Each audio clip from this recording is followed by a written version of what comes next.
Okey geng, so aku baru saja dapatkan kipas mini terbaru daripada Mgrass. Ini adalah Meta Ice Fan Hyper.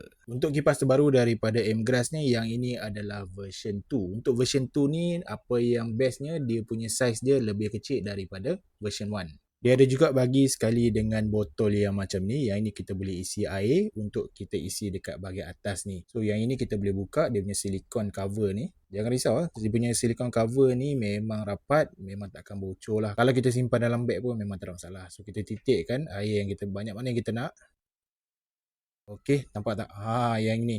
So apa function air dekat dalam ni? Jom aku tunjukkan. Yang ini dia punya butang on, butang mist. Yang ini kita on dulu. So 100 ni kita boleh adjust speed dekat bahagian tengah ni, dia ada toggle. Slow boleh, nak kuatkan pun boleh sampai 100. Jadi yang function air dekat atas ni, kita tekan butang ni.